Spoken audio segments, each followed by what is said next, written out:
Hello students, तो आज की स्टूडियो में हम डिस्कशन करेंगे प्रोडक्शन मैनेजमेंट उत्पादन संचालन। आज हम इस सब्जेक्ट का कंप्लीट डिस्कशन करने वाले। तो इस सब्जेक्ट की प्रिपरेशन स्टार्ट करने से पहले आज का वीडियो पे से एंटर जरूर देखिएगा। सबसे पहले हम जो 70 मार्क के अकॉर्डिंग जो पेपर पैटर्न होने वाले उसको लेकर हम बात करेंगे। हम हर एक क्वेश्चन के अंदर देखेंगे कि कितने मार्क का थ्योरेटिकल क्वेश्चन पूछा जाने वाला है, क्वेश्चन नंबर 5 में क्या पूछा जाएगा और इस बार के लिए हर एक यूनिट में कौन कौन सा आईएमपी क्वेश्चन निकल के आने वाला है। और इस बार हमें सारे क्वेश्चन अटेम्प्ट करने हैं, तो कौन सी स्ट्रेटेजी के अकॉर्डिंग हमको तैयारी करनी चाहिए जिससे कम टाइम में हम सारे क्वेश्चन एक ही दिन में तैयार कर पाए। तो वीडियो को प्लीज एंड तक देखना, कोई क्वेरी तो मुझे कमेंट करना। तो चलिए अब स्टार्ट करते हैं। तो फटाफट पहले पेपर पैटर्न की हम बात कर लेते हैं। देखिए हमारी एग्जाम जो है अब 70 मार्क की होने वाली है, बट टाइमिंग 2.5 आवर का कोविड के बाद फर्स्ट टाइम होने जा रहा है। हमारे एग्जाम में टोटल 5 क्वेश्चन देखने को मिलेगा, यूनिवर्सिटी की ओर से बताया गया है। और हर एक क्वेश्चन में जो टोटल मार्किंग बताएगा वो इक्वल बताएगा। इक्वल मतलब 14 मार्क के अकॉर्डिंग एक एक क्वेश्चन पूछा जाएगा और 5 क्वेश्चन होंगे तो हमारे पेपर के 70 मार्क हो जाएंगे कवर। अब हर एक क्वेश्चन के अंदर 14 मार्क को कैसे कवर करेगा उसके लिए इंस्टीट्यूट ने 3 ऑप्शन बताए। जैसे कि एक हमारा 14 के ऑप्शन में 14 करके पूछ लेगा, दूसरा बताया कि 14 के ऑप्शन में 7 करके पूछ लेगा, या तीसरा ऊपर भी 2 7 और नीचे भी 2 7। तो इस सब्जेक्ट में कौन सा अप्लाई होता है उसके बारे में बात कर लेते हैं। देखिए ये लौता ऐसा सब्जेक्ट है ना कि 2.5 आवर टाइमिंग की जब एग्जाम थी तभी भी देखा गया था 7 के ऑप्शन में 7 टाइप के भी पूछे गए थे और कहीं पर डायरेक्ट 14 के ऑप्शन में 14 भी पूछे गए थे। ठीक है, तो फिक्स इस सब्जेक्ट के लेकर बोला नहीं जा सकता, लेकिन मैं फिर भी अपने एक्सपीरियंस के बेस पर बोलना चाहूँगा किस टाइप से क्वेश्चन पूछा जा सकता है। तो ज़्यादा तो जो चांसेस है वो 14 के ऑप्शन में 7 है। 14 का 14 ये होने के चांसेस 99% नहीं है, ये 90% होने के चांसेस, और कहीं पर बाय चांस होने के चांसेस तो 7 के ऑप्शन में 7 देखने को भी मिल सकता है। पर मोस्ट ऑफ इसके अकॉर्डिंग हम लोग तैयारी करेंगे, समझेंगे कि एक क्वेश्चन रहेगा 14 का और ऑप्शन में रहेंगे 2 7 के। और हर एक क्वेश्चन में 7 की तरह भी पूछा जा सकता है या फिर किसी क्वेश्चन में चेंज करके 7 के ऑप्शन में 7 भी कर सकता है। बट मोस्ट ऑफ ऐसा रहता है कि हर एक में क्या इक्वल तरीके से पूछा जाता है। तो हम लोग ऐसा ही एज्यूम करेंगे कि ऊपर भी 14 का रहेगा और नीचे भी 7 का रहेगा। ठीक है, 14 ऑप्शन 14 ये मोस्ट ऑफ नहीं होगा, 98% नहीं है। इन दोनों में से चांसेस है और मोस्ट ऑफ इसी के चांसेस। आई होप आपको मार्किंग लेकर क्लियर हो चुका होगा। अब हम लोग हर एक क्वेश्चन को डिटेल में समझेंगे। पहले हम लोग क्वेश्चन 5 की बात करें। क्वेश्चन 5 के अंदर भी इस सब्जेक्ट में ही थोड़ा कंफ्यूजन है, क्योंकि पिछले ईयर 2022 के अंदर कोविड वाले एग्जाम में फर्स्ट टाइम एमसीक्यू पूछा गया था। लेकिन उससे पहले जो एग्जाम हुई है 19 में देख लो या 18 में देख लो या 17 में, हमको शॉर्ट क्वेश्चन देखने को मिले। शॉर्ट क्वेश्चन मतलब होते हैं जो 1 लाइनर वो क्वेश्चन होते हैं ना, 1 लाइनर जिसमें 1-2 वाक्य में हमको आंसर लिखना रहता है, थियरिकल टाइप के हर एक चैप्टर में से उस टाइप के पूछे गए।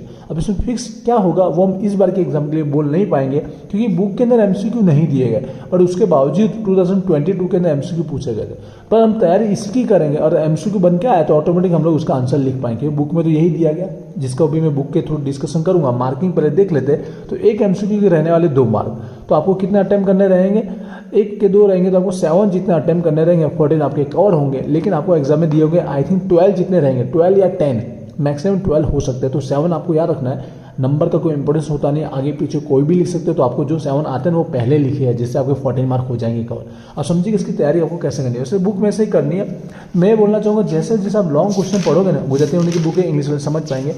हर एक का जो डेफिनेशन जो मीनिंग होता है वो पहले आपको पढ़ना है। जैसे उत्पादन संचालन किसे कहते हैं, उत्पादन आयोजन क्या होता है, उत्पादन अंकुश कर, एक एग्जाम्पल के रूप में बोल रहा हूँ मैं। हर एक का जो डेफिनेशन है, मीनिंग, व्याख्या, वो ग्रांटेड पढ़ लेना कि उसमें से 4 से 5 वो आपको देखने को मिलती है। और दूसरा जो लॉन्ग क्वेश्चन होते हैं ना, उसके 3-4 पॉइंट पूछ लेगा। जैसे कार्यक्षेत्र स्कोप है तो 2-3 स्कोप के पॉइंट पूछ लिया, महत्व, इंपोर्टेंस या फायदा समझो, एडवांटेज, 2-3 वो टॉपिक पूछ लिया। आपको देखना हो ना तो लास्ट टाइम के जो हमारे पेपर हुए 2022, 19 और 18 इसके देख लेना, सॉरी 19 और 18 के देखना, क्योंकि इसके अंदर शॉर्ट क्वेश्चन दिए गए। तो आपको आइडिया आ जाएगा किस टाइप के शॉर्ट क्वेश्चन एग्जाम में पूछा जाए, तो उसके अकॉर्डिंग आप तैयारी कर पाएंगे। ठीक है, बुक में वैसे दिए गए लेकिन ज़्यादा दिए गए, तो आप हो सके तो 19-18 के क्वेश्चन ही रेडी कर लीजिए, आपको आइडिया आ जाएगा। और जब लॉन्ग क्वेश्चन पढ़ेंगे तो हर एक का डेफिनेशन पढ़ लेना है। ठीक है, क्लियर हुआ। इसकी तैयारी कुछ इस तरह से भी हो सकती है। आई होप आपको समझ में आया क्वेश्चन नंबर 5। अब हर एक क्वेश्चन को डिटेल में समझ लेते हैं, स्ट्रेटेजी और आईएमपी साथ में आपको बताना चाह रहा हूँ। तो देखिए बुक के थ्रू समझाऊंगा, जिससे हमारा टाइम से होगा। गुजराती में की बुक इंग्लिश वाले अपने पास बुक रखेगा, 100% में इंग्लिश में भी बोलने वाला, तो उनको भी पता रहेगा। तो देखिए क्वेश्चन की अगर मैं बात करूँ तो हर एक क्वेश्चन मोस्ट ऑफ, जैसे यहाँ 11 में से 8 से 9 क्वेश्चन हर एक बार एग्जाम में पूछे ही गए। तो एग्जैक्ट एक या 2 क्वेश्चन देना बहुत ही मुश्किल है। तो मैं इस बार थोड़े ज़्यादा क्वेश्चन दे रहा हूँ, बट एंड में आपको स्ट्रेटेजी बताऊंगा कि कम से कम ये क्वेश्चन तो पहले करने ही चाहिए। इसलिए एंड तक देखना। मैंने जो आपको बताया 14 के ऑप्शन में 7 है, तो इसके अकॉर्डिंग अगर बताऊंगा मैं, पहले तीनों कवर हो पाए उस तरह से यहाँ पे बताऊंगा, और लास्ट में तीनों में से एक होने के 99% जो चांसेस है उसके बारे में मैं आपको बात करूंगा। ठीक है, एंड तक देखना। तो इंग्लिश वाले भी समझेंगे, इंग्लिश में मैं बोलने वाला हूँ। तो जो देखिए सबसे पहले आपको जो क्वेश्चन तैयार करना है, पॉइंट नंबर 3, आई होप कि पॉइंट सेम ही रहेगा। जॉब, उत्पादन एंड बैच बनने बच्चे तफावत, जो डिफरेंस दिया गया ना जॉब एंड बैच, वो पहले पढ़ना है। सेकंड पॉइंट आपका निकल के आता है जो हमारा संचालन, उत्पादन संचालन, जो प्रोडक्शन मैनेजमेंट का लक्षण कैरेक्टरिस्टिक है वो पढ़ना टॉपिक। उसके बाद स्कोप, अभी ज़्यादा दे रहा हूँ क्योंकि ये सारे कवर कर पाए इसके लिए। स्कोप, कार्य क्षेत्र, जो रेगुलर स्टूडेंट पढ़ रहे हो इतने क्वेश्चन कर लेंगे उनका पेपर आज कंप्लीट हो ही जाएगा क्योंकि 1 मंथ पहले वीडियो बन रहा है। कार्य क्षेत्र, स्कोप पढ़ना है। उसके बाद जो आयोजन प्लानिंग है उसका महत्व बोलो, इंपोर्टेंस, फायदा, एडवांटेज, ये टॉपिक पढ़ना है। फिर उसी तरह अंकुश, कंट्रोल, क्योंकि इसमें 3 टॉपिक है। देख लो, संचालन, आयोजन और अंकुश, 3 टॉपिक है और तीनों के एक एक क्वेश्चन देखने को मिलने के चांसेस ज़्यादातर है, इसलिए तीनों में एक एक दो पढ़ना पड़ेगा, इसलिए थोड़े क्वेश्चन ज़्यादा हो रहे हैं। अंकुश का जो टॉपिक है कंट्रोल, उसकी प्रक्रिया, प्रोसीजर पढ़ना है आपको, ठीक है। उसका पॉइंट नंबर 11, दोनों के बीच का डिफरेंस, आयोजन और अंकुश, प्लानिंग और कंट्रोल के बीच का डिफरेंस। तो यहाँ पर 1 2 3 4 5 और 6 क्वेश्चन हुए, ये 6 पढ़ लोगे ना तो यहाँ पर 3 में से 2 तो मिलेंगे, गारंटेड है, ठीक है। तो कम से कम ही दिए, बट ये इंपॉर्टेंट टॉपिक है क्योंकि ऐसे सारे क्वेश्चन 1-2 बार तो आ चुके हैं। ऊपर पॉइंट नंबर 3 भी आपको पढ़ना है, तो इतना कर लेना आपका सारा काम हो जाएगा। क्लियर हुआ? आते हैं हमारे पॉइंट नंबर 2, यूनिट नंबर 2, खरीदी, परचेस पर। यहाँ पे ध्यान से समझिएगा, क्वेश्चन सारे रिपीट हुए, ऐसा नहीं कि 9 है ना, 9 के 9 क्वेश्चन एक से बार पूछे ही गए, 1-2 बार पूछे ही गए। फिर भी देखिए सबसे पहले तैयारी क्या करनी, नीचे के जो 4 टॉपिक हैं 4 में से गारंटेड एक आएगा ही।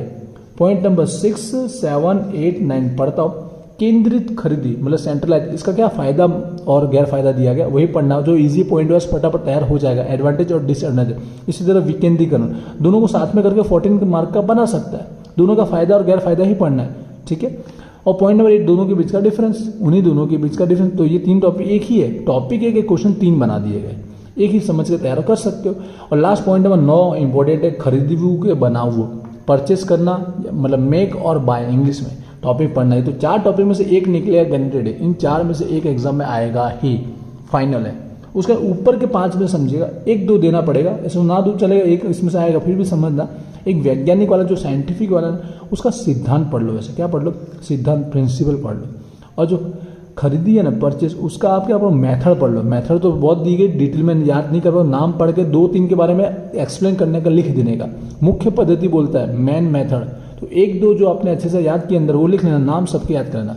तो 1 और 4 ये ऊपर के 2 दिए और नीचे तो 4 मैंने दिए हुए हैं, ठीक है। सारे क्वेश्चन एग्जाम में आ चुके हैं, ऐसा नहीं है कि कोई भी क्वेश्चन एग्जाम में नहीं आया। तो आई होप क्लियर हुआ। इसके अंदर भी 6 दे दिए मैंने, 1 2 3 4 और 5 6। आगे बढ़ यूनिट नंबर 3, सारे क्वेश्चन इजी है, बेसिक लेफ्ट के टॉपिक है। इन्वेंटरी, गुजराती में माल सामग्री भी समझिएगा, इंग्लिश वर्ड लिखा है इन्वेंटरी, गुजराती में माल सामग्री करके पूछा था। यहाँ पे 10 टॉपिक है, सारे क्वेश्चन आ चुके हैं, रिपीट हो चुके हैं, फिर भी समझिएगा। सबसे पहले फोकस करना आपको टाइप्स पर, प्रकार पर, पॉइंट नंबर 1 पढ़ना है। उसके बाद यहाँ पर पॉइंट नंबर 3, अंकुश ना कार्य, इन्वेंटरी अंकुश ना कार्य, माल सामग्री अंकुश ना कार्य और इन्वेंटरी कंट्रोल के फंक्शन लिखा होगा, ठीक है। उसके बाद यहाँ पर जो VAD और ABC है ना, उसके पॉइंट नंबर 7, दोनों के बीच का डिफरेंस ही पढ़ लो। और किसी और के बारे में इन दोनों में कुछ भी पूछा तो दोनों डिफरेंस के बेस पर आप लिख ही सकते हो, तो दोनों का डिफरेंस पढ़ लो, अपना काम हो जाएगा। उसका पॉइंट नंबर 9 और 10 पढ़ना है। एक तो अंकुश का जो महत्व दिया गया है वो, कंट्रोल के जो इंपोर्टेंस दिए वो, और यहाँ मार्गदर्शक सिद्धांत हो, गाइडिंग प्रिंसिपल। यहाँ पर 2 हुए, ये 3 4 और 5, 5 क्वेश्चन दिए, 10 में से 5, आधे दिए। आधे मतलब आपको 3 में से कोई 2 मिलेंगे, जहाँ तक है। कम से कम वाले ही दे रहा हूँ, पढ़ लेना ये है। बाकी सारे भी एग्जाम में आ चुके हैं, ऐसा नहीं कि नहीं आए हुए, हर एक क्वेश्चन एग्जाम में पूछा गया है। उसके बाद हम पढ़ते हैं यूनिट नंबर 4 की ओर। ध्यान से देखिएगा, यूनिट नंबर 4 बहुत ही ईजी चैप्टर है और बहुत ही खास चैप्टर है, न्यू प्रोडक्ट के बारे में। तो सबसे पहले बता दूं, एक क्वेश्चन इन 2 में से आने के चांसेस 19% है। वो कौन से, आप जब भी ध्यान रखें, जब मैं बोलूँ कि 19% उन क्वेश्चन में पहले फोकस करना जो लास्ट टाइम प्रिपरेशन कर रहे हैं उनके लिए। तो पॉइंट नंबर आपको पढ़ना है 3 और पॉइंट नंबर 3 के बाद पढ़ना है आपको 4। 3 4 पढ़ रहा हूँ नाम, नवी पैदाशनी विकास और नवी पैदाशनी स्वीकार। थोड़ा लॉन्ग करके पूछा जा सकता है क्वेश्चन, पर आंसर ये होगा, एक न्यू डेवलपमेंट, प्रोडक्ट का डेवलपमेंट और प्रोडक्ट को क्या करना, एडॉप्ट करना। ये दोनों चीज में से एक क्वेश्चन 19% पूछने के चांसेस है, तो मेन टॉपिक है इस पूरे यूनिट का। तो ये 2 पहले करना है। ये 2 होने के बाद यहाँ पर इसी का नवी पैदाश का जो मुश्किल या जो उसमें डिफिकल्टी उसको सहन करनी पड़ती है बाजार मार्केट में रखने का, ये भी आपको देखना है, पॉइंट नंबर 2। उसके बाद यहाँ पर नीचे के क्वेश्चन है ना, इनमें से एक आएगा गारंटेड। अब इसमें से ज़्यादा क्वेश्चन है, फिर भी 1-2 दे देता हूँ मैं आपको। एक टॉपिक जो पढ़ना है आपको, पैदाश मिश्र, जो प्रोडक्ट मिक्स है, इसकी देखो थियरी कैसा आएगा क्वेश्चन 5 में कि पैदाश मिश्र किसे कहते हैं, उसकी व्याख्या आनी चाहिए। पैदाश मिश्र इंग्लिश में प्रोडक्ट मिक्स जो है, प्रोडक्ट मिक्स, उसका डेफिनेशन आना ही चाहिए, एग्जाम में पूछा जाता है। अर्थ व्याख्या ये पढ़ लेना है, समझ, क्वेश्चन 5 के लिए बोला। पॉइंट नंबर 8 पढ़ना, का परिबड़ों फैक्टर अफेक्टिंग वाला पढ़ना है। और नीचे जो पॉइंट 2 दिए ना, इन दोनों में से एक आने के चांसेस है ही, किसी भी तरह से बना के पूछा जा सकता है। तो इन दोनों को आप हल्के में मत लीजिएगा, पर पढ़ लीजिएगा ज़्यादा टाइम है तो यहाँ पर कुछ इस तरह से ऊपर का सेकंड, थर्ड, फोर्थ, यहाँ पर मैंने बोला है पॉइंट नंबर 8 असर करता परिबड़ों फैक्टर अफेक्टिंग, और लास्ट का 10 और 11। इस तरह से ये यूनिट आपका कंप्लीट हो जाए। आई होप मैंने जो दी है वो कम से कम ही समझिएगा, इतने पहले कीजिएगा, रेगुलर स्टूडेंट सारे कीजिएगा, और लास्ट टाइम प्रिपरेशन करें उनको मैंने जहाँ जहाँ बोला है कि ये मोस्ट इंपॉर्टेंट इन 2-3 में से आएगा तो उस पर ज़्यादा फोकस करना है। ठीक है, जैसे यहाँ नीचे मतलब 6, 7, 4, 8, 9 में से कोई एक 9 तो आएगा। जैसे यहाँ पे मैंने बोला थर्ड और फोर्थ में से एक आने के चांसेस 100% है।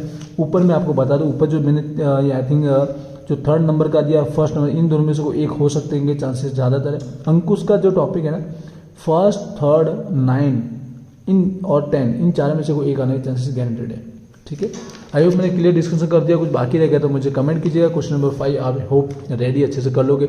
विजिबिलिटी पॉइंट एप्लीकेशन डाउनलोड कीजिएगा, वहाँ पर आपके एमसीक्यू जो है वो फ्री में अपलोड कर दिए जाएंगे। एग्जाम तक आपको उसकी फ्री में PDF भी मिल जाएगी, इसलिए एप्लीकेशन डाउनलोड जरूर कीजिएगा। इंस्टाग्राम भी फॉलो कीजिएगा, आपकी एग्जाम रिलेटेड जो भी लेटेस्ट न्यूज़ आती है वो अपडेट की जाती है। मिलते हैं नेक्स्ट वीडियो में। Wish you all the best, thank you.